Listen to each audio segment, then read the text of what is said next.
Hello everyone, Elliot here again, and I've had two requests to take apart this Wavebird. I had one from a guy on the Reddit page, and then one of my subscribers also asked me, so that's what I'm going to do. I have actually already cleaned this, and it's not really too dirty, it's a little bit dusty. So what I'm going to do is show you how to disassemble it. So there's a couple of things you're going to need. You're going to need a tri-ring screwdriver, which if you don't have, I would recommend getting one. They're really cheap. It's just for Nintendo's kind of security screw. And then you're also going to need a Phillips head screwdriver. I don't have a very good one, so I'm using this, which is a freaking disaster. But anyway, this one also has a magnetic tip, which is quite useful. But anyway, I'll get a proper one eventually. So the first thing I'm going to do is take off these screws. Make sure there's no batteries in there as well. You can take off the compartment for now. So yeah, I'm going to do that quickly. Okay, so once you've done that, you can lift off the back piece, and it should come off like that with all the pieces on the stuck to the base. So make sure you're looking after the screws. If they haven't all come out, then make sure you pull them out. I'd recommend putting them somewhere safe. So this is what it should look like. You might have the little membranes stuck to the D-pad and the buttons. So if that's the case, then it should look like that. And all you're going to do is just start removing the buttons and make sure you keep them in the same place.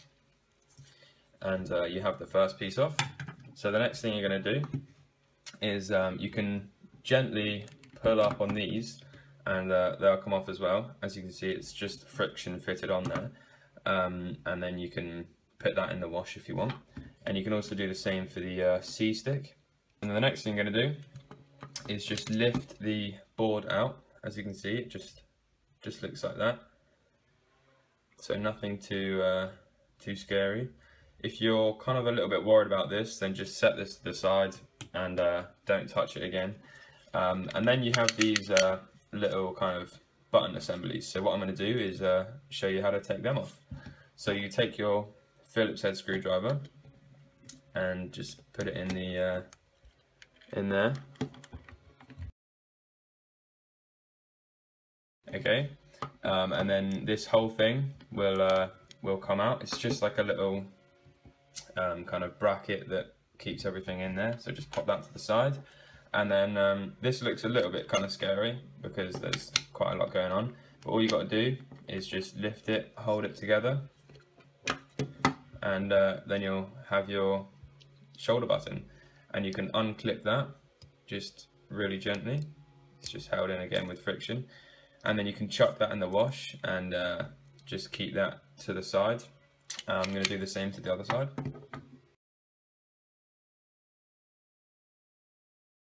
Okay, the other thing you can do as well, you have this little membrane in here. You can peel that out and wash that if you want. And there's also the paper trick, which some of you might have seen in my other videos, where you just kind of push on the button to get the little contact exposed and rub it against some paper. And that will make the contact like a matte surface, and then it'll make a better contact. But if you don't want to do that, or if it looks quite matte already, then you can just leave it. I didn't take this controller apart too long ago, so I did that when I took it apart. Anyway, so this is what you should have. You should have your kind of pile of buttons. You should have your two halves of the controller. These are now both ready to pretty much go in the wash. You can take this off if you want before you put it in the wash, but you don't have to.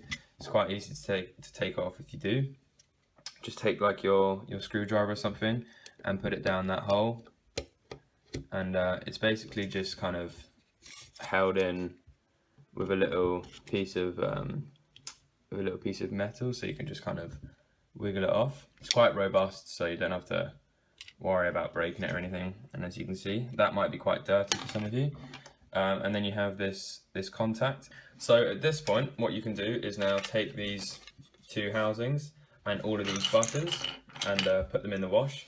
And then once you've done that, you can take something like Mr. Sheen, which someone in my comments of my last video asked me why the Mr. Sheen. And basically the reason why is it's just like a multi-surface polish that works on wood, glass, metal and plastic, and it just makes it a little bit shiny. Some people use WD-40 and stuff, but WD-40 gives it like an oily texture. There's nothing wrong with using WD-40, it's just like a personal preference, and then it also makes it smell a lot nicer. So if you've picked up like a dirty smoked controller or something like that, then you can use this and it will make it smell nicer. So once you've done that, you basically do the whole process in reverse. So I'm gonna speed it all up.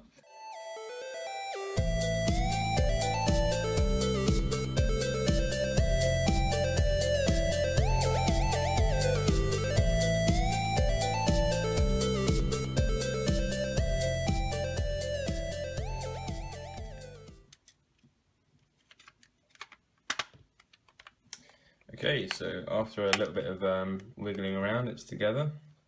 There will be a little bit of spring, and that's just because of the membrane here.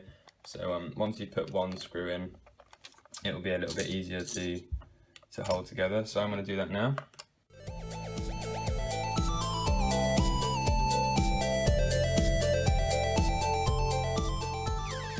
Alright, so that's it. You can pop your back piece back on, and as you can see, everything is together nice and flush. All your buttons work. Make sure that when you're putting it back together, you sort the switch out so that the switch on the motherboard is lined up with the plastic switch here. Otherwise you could risk snapping the switch, but that's the only risk on this entire thing. And as long as you're careful, then you'll be okay. If you want to take this apart, then feel free, but this shouldn't be dirty, really, because you're not really touching this too often. But it's just 2 driving screwdrivers, pull it off and scrub like down the seam and stuff. But as I said, it shouldn't be too dirty, as it's not something that you're holding in your hands. Anyway, that's it for this video. I hope you guys enjoyed. Remember to leave any comments if you want to see anything in particular. This was requested by one of my subscribers, so I'm going to do this more often. Thanks very much for watching, and I'll catch you in the next one.